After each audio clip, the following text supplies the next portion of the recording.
de mi icono pedazos para salvarme entre únicos e impares. Está el viejo debate y la frase aquella de Marx: los hombres hacen la historia en el marco que les impone la historia. Pero sin hombres no hay historia, y más aún sin líderes no hay. ¿Qué proceso histórico se puede conducir sin liderazgo? Y Fidel es un gigante, uno de esos líderes que nacen, qué sé yo, una vez cada 100 años o cada no sé cuántos años. El destino, caminando fui lo que fui.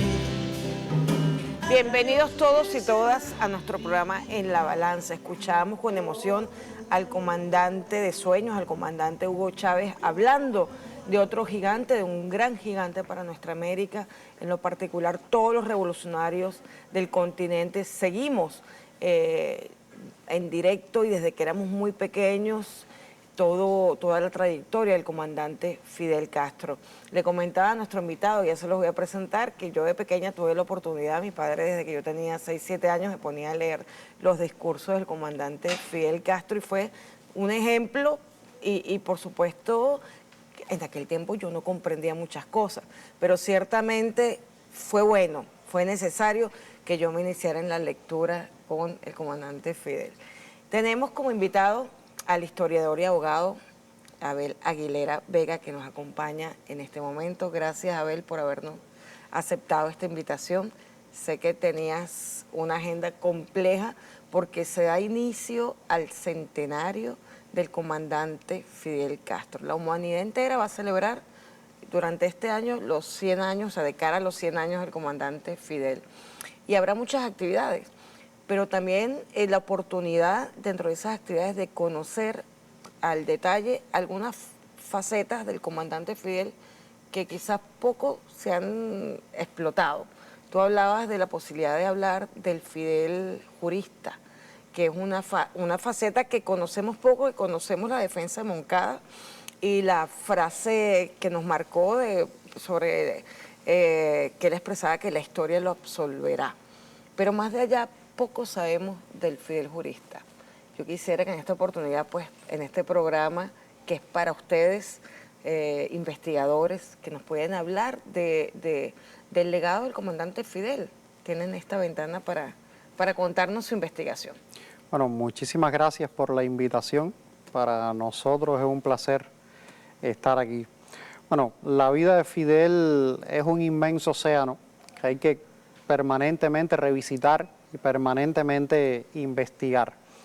Y nunca se agota, pero el pensamiento jurídico de Fidel es muy interesante. Fidel es un abogado de profesión, se gradúa en septiembre, el 5 de septiembre de 1950, Fidel Castro defiende su tesis de abogacía, la letra de cambio en el derecho internacional, es como se llama la tesis de Fidel, y ya inmediatamente a las próximas semanas ya Fidel crea un bufete de abogados en lo que nosotros le llamamos La Habana Vieja, el centro, el núcleo, que es el bufete Aspiazo Castro Resende. Y a partir de ahí Fidel comienza su vida profesional, inmediatamente se vincula a las causas más justas de aquella época, porque Fidel entiende que la abogacía, es decir, el ejercicio de la abogacía es un arma y él la va a usar. La va a usar para defender a los más humildes, la va a usar para denunciar la corrupción, para denunciar a los gobiernos. Por ejemplo, Fidel en menos de un mes denuncia a los dos presidentes de la República. El 4 de marzo de 1952 denuncia a Carlos Prío Socarrás y el 24 de marzo de 1952, es decir, 2 semanas después del golpe de Estado de Fulgencio Batista, se presenta ante los tribunales y le pone una demanda al dictador. Le pide, por ejemplo, 108 años de prisión. Los tribunales, lógicamente, engavetaron la denuncia de Fidel y Fidel es un tema que aborda después en la historia de Marcos Veral, se lo dice al tribunal que lo está juzgando. Él le dice: señores magistrados, yo fui aquel joven que un día inútilmente se presentó ante los tribunales para denunciar al usurpador de la democracia en Cuba. Entonces lo dice: en cambio a mí, que soy quien intento restablecer la democracia en este país, es a quien se me juzga. Es decir, es una vida muy intensa. Fidel participa en múltiples causas judiciales, tiene una autodefensa. Por ejemplo, su primera causa judicial es en Cienfuegos. Fidel participa en la defensa de los estudiantes del Instituto de Segunda Enseñanza. Ahí es apresado y es denunciado por alteración del orden. Entonces Fidel toma la decisión de autodefenderse y se autodefiende el 13 de diciembre de 1950 en Santa Clara, que en aquel momento lo que hoy es provincia de Cienfuegos pertenecía a la entonces provincia de Las Villas. Y Fidel participa en esa causa judicial en Santa Clara y es la primera vez que se autodefiende. Pero, por ejemplo, Fidel denunció a una compañía norteamericana, la Telephone Company, la compañía de teléfonos que estaba en Cuba, tenía aranceles muy altos, cada vez los iba subiendo mucho más, y Fidel toma la decisión de demandar a esa compañía. Estamos hablando de un joven que lo que tiene es 23, 24 años y está teniendo la valentía de demandar a una compañía telefónica. La compañía, bueno, en este caso particular, usa la estrategia de alargar el proceso, tiene abogados muy buenos también. Fidel, bueno, después asalta el cuartel Moncada y no puede continuar en ese proceso judicial. Otro abogado de la ortodoxia continúa la causa judicial, por cierto, después fue asesinado el mismo día que José Antonio Echeverría está asaltando el Palacio Presidencial. Y ese mismo día es el día que el dictador Fulgencio Batista firma un decreto donde hace todo lo contrario a la demanda que se le está imponiendo a la compañía telefónica. Compañía que, aprovecho y digo la ocasión, que le regala un teléfono, supuestamente un teléfono de oro al dictador Fulgencio Batista, y el dictador, bueno, no sé de qué manera no se dio cuenta y no se lo llevó cuando huyó del país, de las tantas cosas que se llevó. El teléfono no se lo lleva, pero bueno, ya con el triunfo de la revolución se descubre que no era ni siquiera de oro. Lo que tenía era una pequeña chapa de oro, aquel teléfono, porque la compañía incluso hasta estafó y engañó al propio dictador. Es una de las tantas causas. Fidel defendió a campesinos, defendió a carpinteros, defendió a personas humildes. Por ejemplo, el buró que está donde hoy está su bufete es una réplica similar a otro que está donde está el Museo de Abel Santamaría. Es un regalo que le hicieron dos carpinteros a Fidel, que él los defendió, y Fidel, que tenía el hábito de no cobrarle a las personas que defendía, ellos en agradecimiento le hacen dos burós y se los regalan a Fidel. Y uno está, como expliqué, en el bufete de él, que se conserva todavía, el otro en el Museo Abel Santamaría. Se lo llevan para la casa de Abel Santamaría. Y es de esta manera que Fidel se vincula en muchas causas judiciales defendiendo a muchas de las personas más necesitadas. Un dato curioso, donde hoy está la Plaza de la Revolución, la icónica Plaza de la Revolución, en aquella época eso era un lugar que era de tierras. Ahí vivían muchas personas, en un lugar muy humilde, habían 4 barrios ahí. Y un día llega el gobierno de Carlos Prío Socarrás, toma la decisión de que hay que construir un mausoleo al héroe nacional de Cuba. Eso está correcto. El problema es el procedimiento que se empleó. Llegan el ministerio desalojando a las personas. Bueno, aquellas personas que ya conocían que existía un abogado que defendía a las personas humildes, deciden aparecerse en el bufete. Ese abogado es Fidel Castro. Y es Fidel Castro quien defiende ante los tribunales a los campesinos de esos 4 barrios. Entonces, Fidel ya tiene una relación muy directa, esto es en diciembre de 1951, una relación muy directa con la Plaza de la Revolución. Bueno, la decisión que logra Fidel entiende que hay que construirle un mausoleo al héroe nacional de Cuba, pero que ese no puede ser el procedimiento de llegar y desalojar. Entonces, el acuerdo que se toma es que el gobierno se compromete y se firma un convenio, un contrato, de darle 4.000 pesos, que era bastante dinero en la época, a cada núcleo familiar para que pudiese vivir en otro lugar. De esta manera, bueno, Fidel está defendiendo a estas personas bien humildes que no tenían dinero para pagar un abogado, y Fidel es el hombre que los defiende. Un caso muy icónico es el de la historia de Malsol Verá, claro, en el cual Fidel, lógicamente, se autodefiende. Yo, antes de las cámaras, le iba diciendo que, bueno, no era la primera vez que Fidel se autodefendía, y en este caso de la causa 37, que es la de Moncada, Fidel no tenía la intención de autodefenderse. Él tenía un abogado, que era el director del Colegio de Abogados de Santiago de Cuba, Jorge Pliagri, y era quien lo estaba defendiendo. Pero la dictadura le hizo tan difícil a este abogado ver a su cliente, poder entrevistarlo, al propio Fidel acceder a las pruebas de convicción que Fidel toma la decisión de decir, mira, yo me voy a autodefender porque es muy difícil, el ambiente es muy hostil. Claro. Algo que él dice en la historia Mal Solberá, de hecho la historia Mal Solberá comienza Fidel diciendo, señores magistrados, un abogado nunca ha tenido, sí, se ha podido defender en tan difíciles condiciones. Y ahí Fidel comienza a explicar que la historia Mal Solberá como documento histórico y de alto valor jurídico, hay que decir que tiene 3 grandes momentos. Los más conocidos, bueno, cuando Fidel denuncia los 6 grandes problemas que tiene la República, y otro momento es qué hubiesen hecho ellos en caso de triunfar. Que eso después ya con el triunfo de la Revolución se convierte en el programa del Moncada. Es decir, ahí están las líneas directrices de ese gobierno de qué va a hacer. Pero la primera etapa, y esto tiene mucho que ver con el derecho, con la abogacía, es Fidel justificando, explicando cómo jurídicamente los que asaltan el cuartel Moncada tenían derecho al acto de la rebeldía, que es un acto que estaba legislado en la Constitución de 1940, después también en la Constitución Socialista de 1976 y en la actual de 2019, y en esencia lo que establece, como lo establecen varias constituciones del mundo, es que cuando la democracia en un país ha sido quebrantada, cualquier ciudadano tiene el derecho legítimo y legal de restablecer la democracia en el país.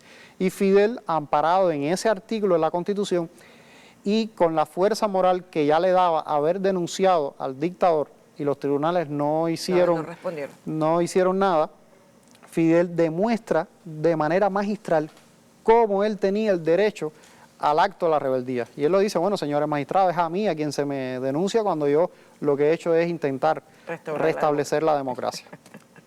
Así es. Hay un punto en común porque ciertamente también la revolución bolivariana, igual que la revolución cubana, digamos que tuvo un momento constituyente.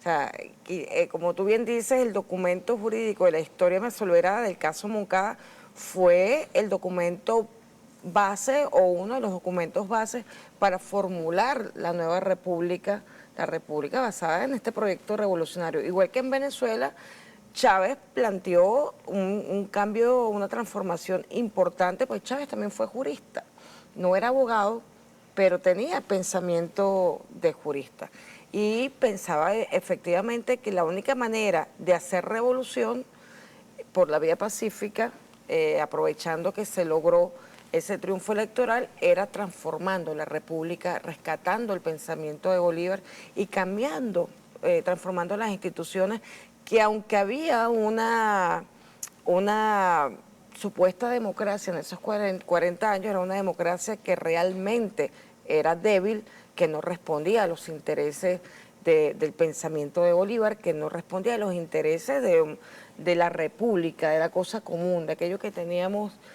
como deber construir. Entonces, ¿tú has en tu investigación hecho alguna comparación de Fidel jurista, Chávez jurista? ¿Cómo lo pudieras plantear tú? Bueno, en mi caso particular no he tenido el acercamiento de emplear el derecho comparado en el caso de Fidel y en el caso de Chávez. Es decir, no me he acercado como investigador al Chávez jurista. Pero sí, ahora hacías mención a Chávez, que es un hombre que llega al poder por la vía electoral, por la vía... Esa fue la primera estrategia política de Fidel. Esto es importante decirlo. Fidel tiene una estrategia de llegar a la Cámara de Representantes, se postula para llegar al Congreso de la República por el barrio Cayo Hueso en La Habana, participa en las campañas electorales y él tenía una estrategia de una vez llegado ahí, proponer medidas, leyes que sean progresistas.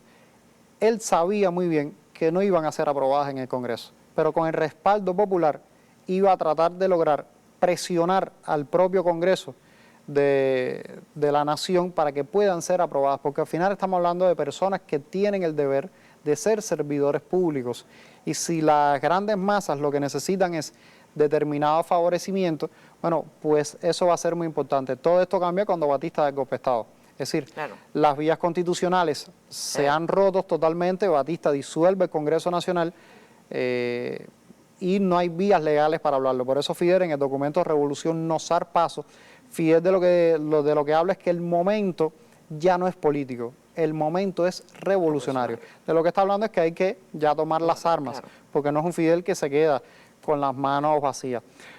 Pero el acercamiento entre Fidel y Chávez, lógicamente la abogacía ha sido muy importante también para el proyecto revolucionario chavista en Venezuela, porque las medidas revolucionarias que se toman tanto en Cuba como en Venezuela tienen que tener un respaldo no solo popular, sino también legal, también jurídico. Por eso el Congreso de la Nación es muy importante, porque ahí es donde se respalda, se aprueban o no. Y yo creo que la Revolución Bolivariana ha sabido manejar con mucha maestría la abogacía, el derecho, para fortalecer el propio proyecto revolucionario. La abogacía yo creo que es un arma muy importante para los pueblos hoy en día. Claro, la constituyente, Abel, en nuestro caso, fue una forma de hacer revolución. Tuvimos la suerte de poder llegar al poder, enfrentando toda la maquinaria burguesa del momento, pero ciertamente Chávez entendía que para poder transformar y lograr llevar adelante un proceso revolucionario, quizás más lento porque es una vía compleja, digamos que quizás en el caso de Fidel la vía armada era más expedita, era más rápido hacer las transformaciones. Aquí había que llevar procesos constituyentes, que con la suerte de que el pueblo apoyara, esa constituyente. La Constitución nuestra tenía, digamos que un bloqueo constitucional para ir a un proceso constituyente.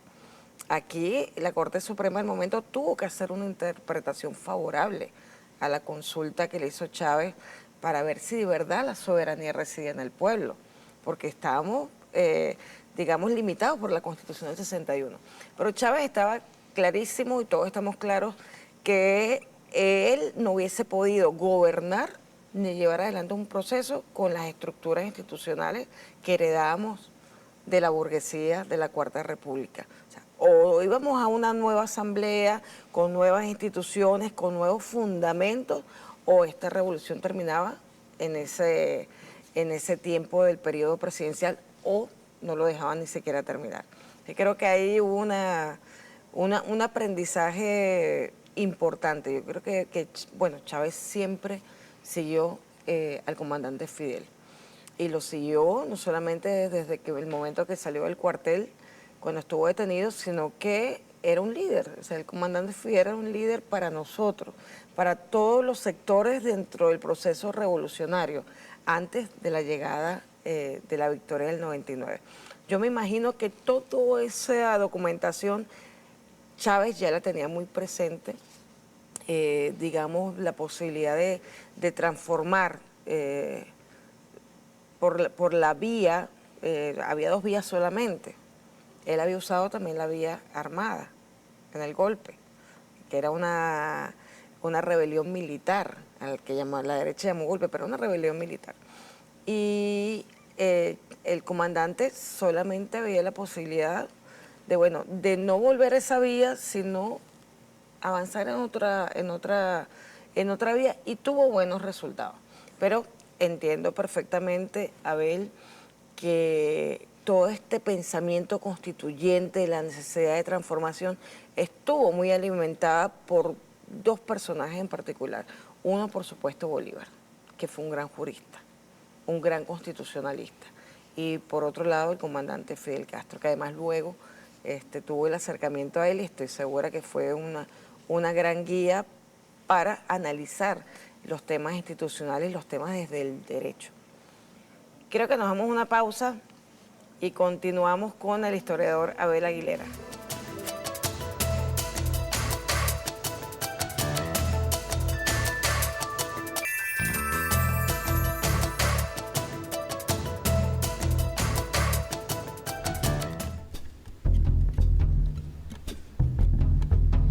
Para no hacer de mi icono pedazos, para salvarme entre únicos e impares, para cederme lugar en su Parnaso, para darme un rinconcito en sus altares. Me vienen a convidar a arrepentirme, me vienen a convidar a que no pierda, me vienen a convidar a indefinirme, me vienen a convidar a tanta mierda. Yo no sé lo que es el destino, caminando fui lo que fui. Haya Dios, ¿qué será divino? Yo me muero como viví, yo me muero como viví, yo me muero como viví.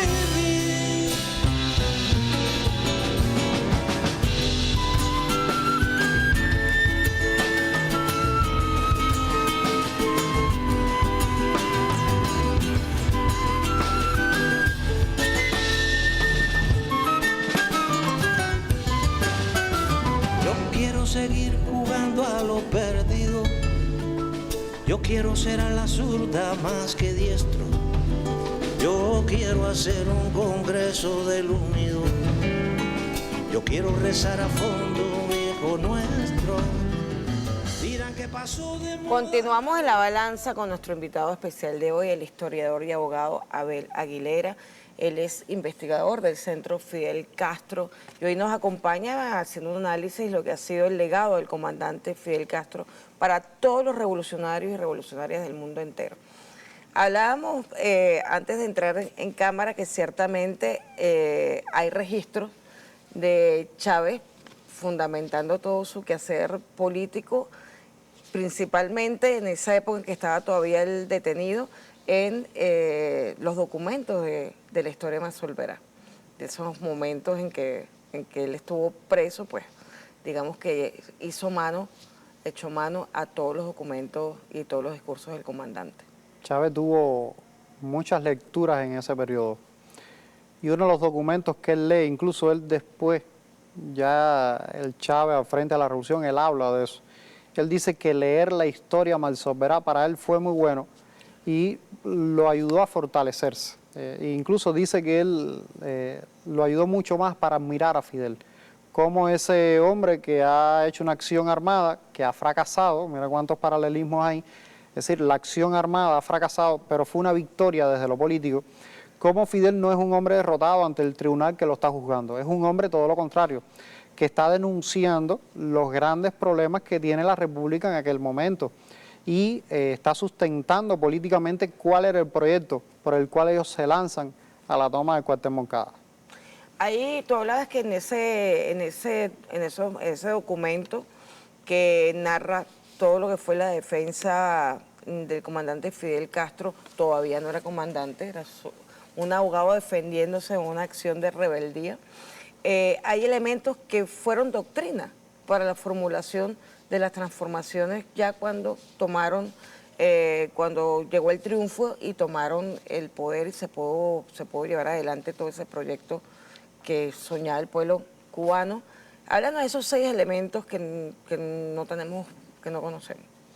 A ver, Fidel cuando está ante el tribunal que lo está juzgando, Fidel hace una caracterización de la época que le ha tocado vivir, la época contemporánea que él tiene. Y una de las cosas que Fidel aborda ahí son los 6 grandes problemas que tiene la nación en ese momento. E incluso él argumenta de qué hubiesen hecho ellos en caso de triunfar. Fidel, bueno, los 6 problemas se resumen en los problemas de la educación, los problemas de la salud, los problemas de la vivienda, los problemas del desempleo, los problemas de la industrialización y los problemas del desempleo. Son los 6 grandes problemas que Fidel menciona ahí.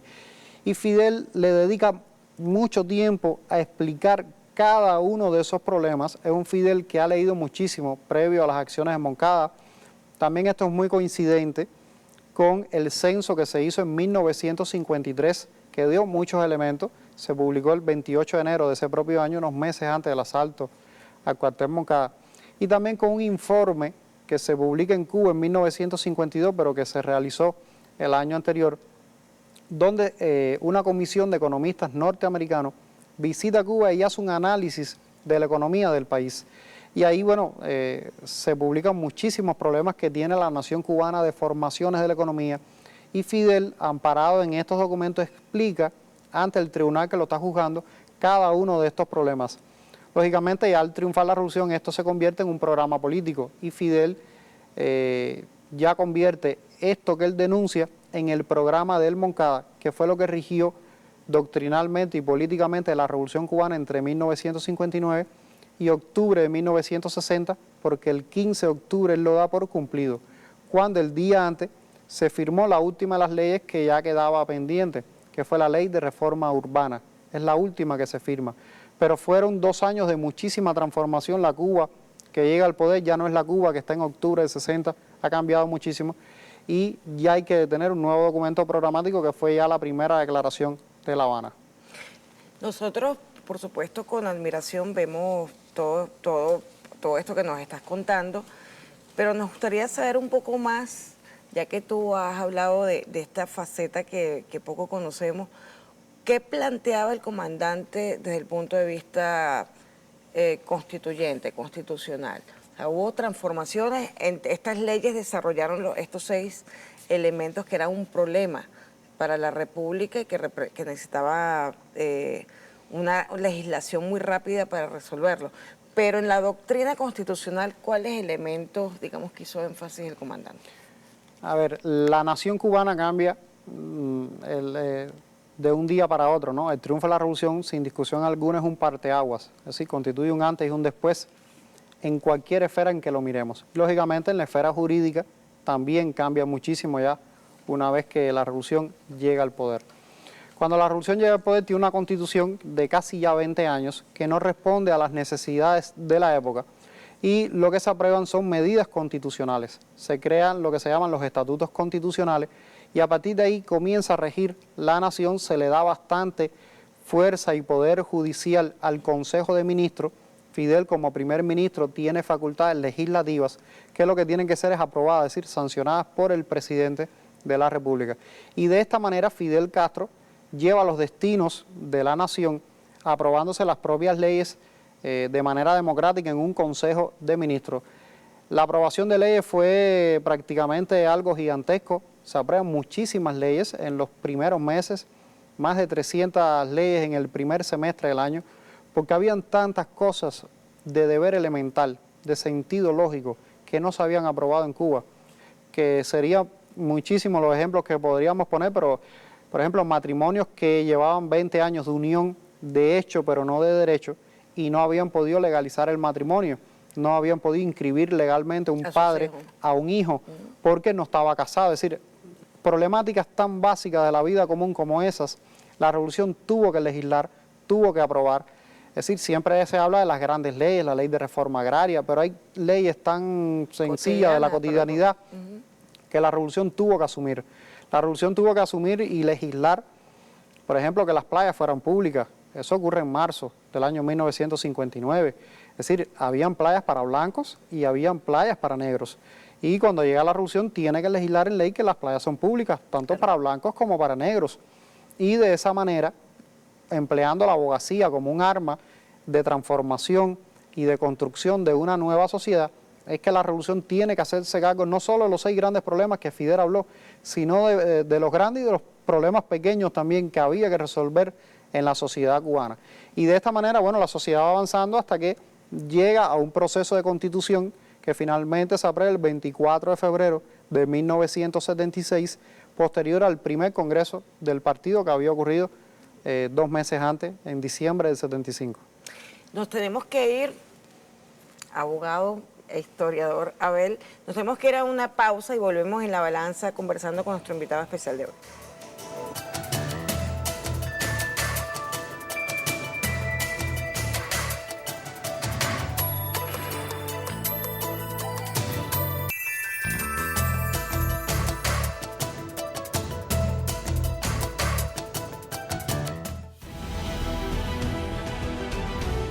Conmemorando y celebrando los 99 años que llegó a la vida un huracán, el huracán Fidel Castro Ruz, el gigante que cambió la historia no solo de Cuba, sino de toda América Latina y el Caribe, y buena parte de la historia mundial, desde los años 50 hasta nuestros días. Y Fidel fundó una era, la era de la nueva independencia y de la revolución latinoamericana y caribeña que está en pleno desarrollo.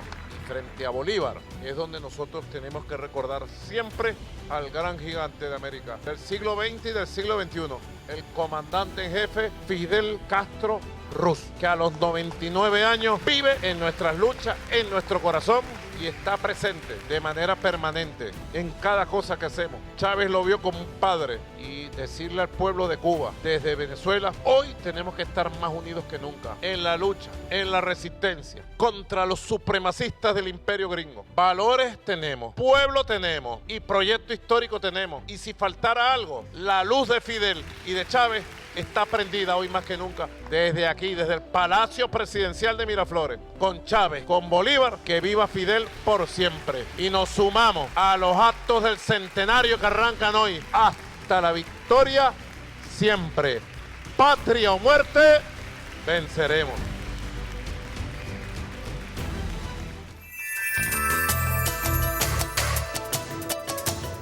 Continuamos en la balanza. Que viva Fidel por siempre. Lo decía el presidente Nicolás Maduro en ese video. Nosotros, en la mano de Bolívar, de la mano de Chávez, de la mano del comandante Fidel Castro, seguimos trabajando para transformar el mundo. Digamos que estas revoluciones nuestras, Abel, no solo han servido para transformar la vida de nuestros pueblos en lo territorial, sino que han servido de plataforma para transformar el mundo.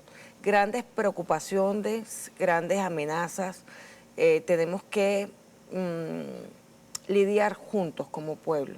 O sea, el fascismo está en un momento difícil, ya lo advertía el comandante Fidel Castro, ya lo advertía también el comandante Hugo Chávez, sobre las nuevas formas de guerra, las nuevas guerras que se van a hacer desde la mente, desde el trabajo de las ideas, de romper la identidad de los seres humanos, y el fascismo iba a seguir avanzando. Eso lo advirtieron nuestros líderes y nos toca a nosotros en este momento, digamos, hacer la lectura desde el pensamiento de Fidel, desde el pensamiento de Chávez, con nuestras armas actuales para poder enfrentar una situación que significa la destrucción de la humanidad. Ya no es solamente digamos que el bloqueo contra Cuba, el bloqueo contra Venezuela, el bloqueo contra Irán y contra 20 y tantos países más, sino que se trata que podemos estar viendo la destrucción completa de la humanidad en casos tan significativos como la situación de los hermanos en Gaza, que si no se resuelve,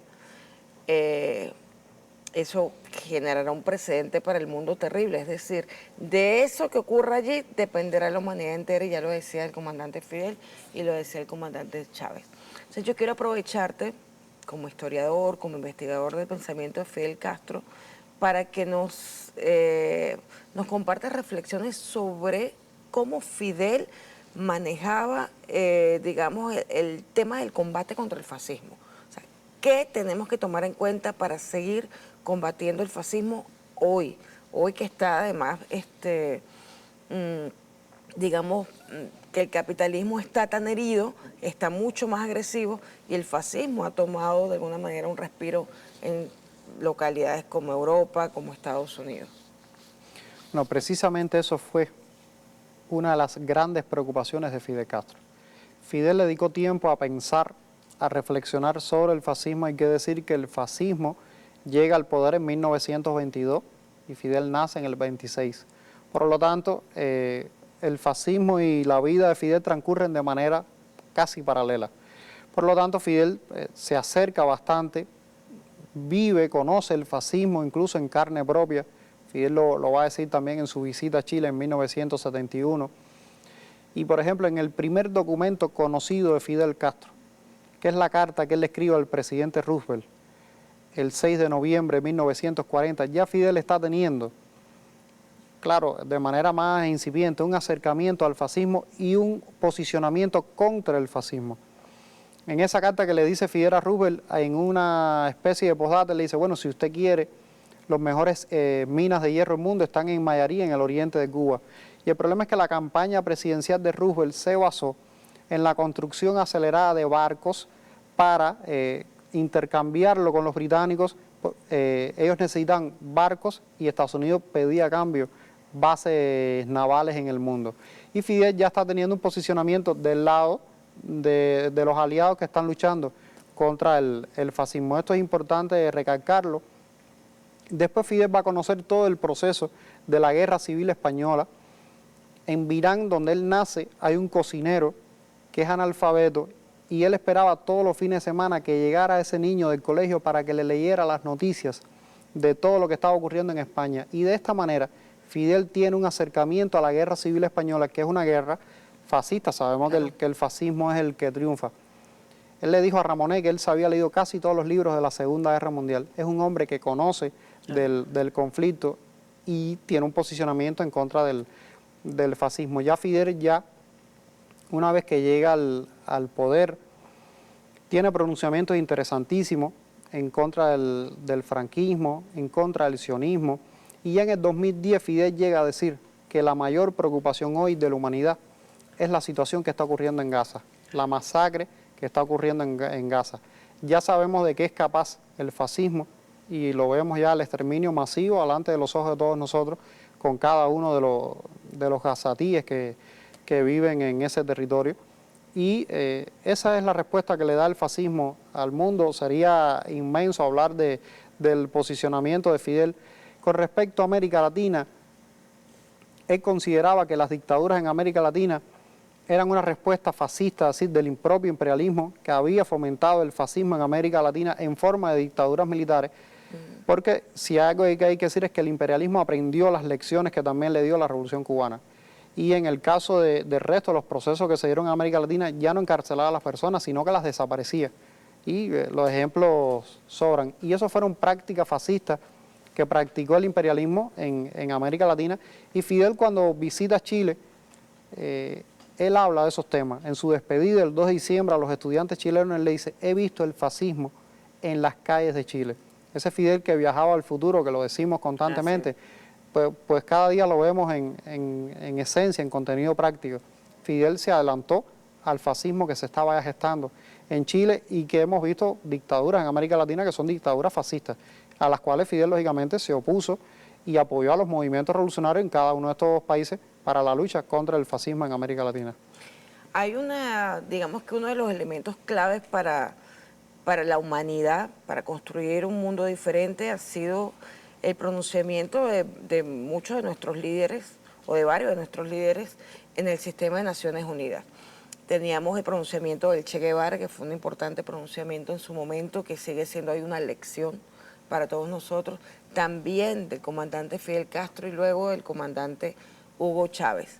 Hay una preocupación importante para él, que era la transformación, digamos que de las relaciones internacionales. O sea, el derecho internacional público también fue un tema que él abordó de forma revolucionaria y que él, al igual que el comandante Chávez, al igual que también el comandante Che Guevara, y que ahora estamos viendo que es una necesidad imperiosa, que es que hay que transformar las instituciones internacionales. El derecho internacional público no está respondiendo a las necesidades de la humanidad. Se ha vuelto ineficaz el sistema de Naciones Unidas, y ya lo decía el comandante Fidel, también lo refería el comandante Chávez. O sea, estaban alertando que de no haber una transformación, de no haber una solución en términos de justicia de los grandes problemas de la humanidad, entre ellos la agresión sionista permanente, sistemática contra el pueblo de Palestina y otras que se estaban dando en el mundo. Si eso no se resolvía, no vamos a tener futuro para la humanidad. Fidel estimuló la aprobación de múltiples reformas en las Naciones Unidas de las causas más justas de la humanidad en sus diversos momentos. Fidel fue de los que siempre apoyó, por ejemplo, una resolución desde el punto de vista jurídico para que los panameños tuviesen su propio canal. Hay múltiples conversaciones de Fidel con Torrijos de que los argentinos tuviesen de manera legal las Malvinas, de que los saharauis, por ejemplo, una historia tan triste como la de los saharauis, pudiesen volver a sus tierras, o el ejemplo de los palestinos, o el apartheid en Sudáfrica. Fidel fue de los que más luchó por la liberación de Mandela, por la liquidación del apartheid, y todo esto también con combates desde el punto de vista jurídico en las Naciones Unidas. Fidel fue de los que más luchó en las Naciones Unidas por eliminar la pobreza, por eliminar las desigualdades, el racismo. Entonces, Cuba siempre respaldó y apoyó en las Naciones Unidas resoluciones de este tipo y diversos conflictos que existen en la humanidad. La Revolución Cubana, y con Fidel al frente, que es su principal arquitecto, siempre estuvieron en permanente defensa de todas estas causas justas que son de la humanidad, y la abogacía, el derecho internacional, siempre ha sido un arma muy importante para que no solo quede de hecho, sino también de derecho, que ha sido muy importante y esencial. Fidel visitó las Naciones Unidas en 4 ocasiones, en el 60, en el 79, en el 95, en el 50 aniversario, en el 2000 también visita las Naciones Unidas, y siempre tuvo una defensa de todas estas causas, y en todos esos escenarios Fidel defendió la causa de los palestinos. Sí. Bueno, nos queda un segundo para despedirnos, nos dice el director, pero yo quisiera que nos recomendaras documentos, porque claro, cuando hablamos de Fidel Castro, hablamos del comandante Chávez, hablamos incluso del Che Guevara, no es un liderazgo panfletario, es un liderazgo que se basa en una reflexión seria. Hay documentos que sustentan sus reflexiones, están registradas sus reflexiones, hay producción. En el caso del comandante Fidel, una producción enorme, porque hay leyes, hay constituciones, hay declaraciones, hay resoluciones en Naciones Unidas, hay una documentación extraordinaria que fundamenta el pensamiento revolucionario y que sirven de fundamento para nosotros que tampoco queremos ser panfletarios. Nosotros, si algo nos caracteriza para nuestras revoluciones, es que tenemos fundamentos, tenemos razones históricas, razones en el derecho. No estamos hablando de declaraciones de voluntad, estamos dando razones bien fundamentadas sobre la necesidad de transformar el mundo. Recomiéndanos dónde podemos ubicar documentación. Bueno, yo, más que un documento en específico, yo recomendaría las obras escogidas de Fidel Castro que está desarrollando el Centro Fidel Castro. Es un proyecto de investigación, va a salir en 23 tomos, y ahí yo creo que está condensado lo esencial del pensamiento de Fidel. Por ejemplo, ahí está la historia de Marcos Verá, ahí hay múltiples documentos, los principales discursos que dio Fidel Castro, las principales reflexiones escritas por Fidel Castro. Hay un tomo 23 que es el último, que es un tomo dedicado al mejor amigo de la Revolución Cubana. Es un tomo dedicado a Chávez. Es un tomo muy íntimo, donde son cartas que se van a desclasificar ahora, cartas escritas por Fidel Castro a su amigo Hugo Chávez. Y ahí vemos una relación muy íntima de amistad entre dos amigos que están, uno lo percibe, que están viendo de qué manera pueden hacer la vida más fácil a los más humildes, a los más pobres, a los más necesitados. Es un tomo en ese específico que uno aprecia muy visible la ética de Fidel Castro. Nunca hay una orientación, nunca hay una indicación. Más bien hay una relación de amistad. Incluso hay momentos donde le dicen, mira, ayer diste tal dato, pero el dato correcto es este, te equivocaste en tal cifra. Fidel era muy matemático, igual que Chávez. Chávez también muy era buen matemático, y es todo el tiempo ayudando a su amigo, dándole consejos, elogiando a su amigo. Cuando daba, por ejemplo, un discurso en las Naciones Unidas o en una cumbre de los no alineados, es un Fidel, hiciste muy bien, te quedó genial. Es decir, es un tomo muy bonito, muy íntimo. Más del 90% de los documentos no son públicos, pero lo serán para el centenario cuando estén las obras completas de Fidel Castro. Bueno, yo creo que me voy con esta emoción inmensa de recordar a Chávez y al comandante Fidel, grandes amigos que hoy nos acompañan en nuestras luchas. Gracias, Abel, por habernos acompañado. Gracias por todas tus reflexiones y esperamos que nos compartas toda la información que puedas para seguir estudiando el pensamiento del comandante Fidel Castro. Un abrazo a nuestro hermano pueblo cubano y gracias a ustedes por acompañarnos.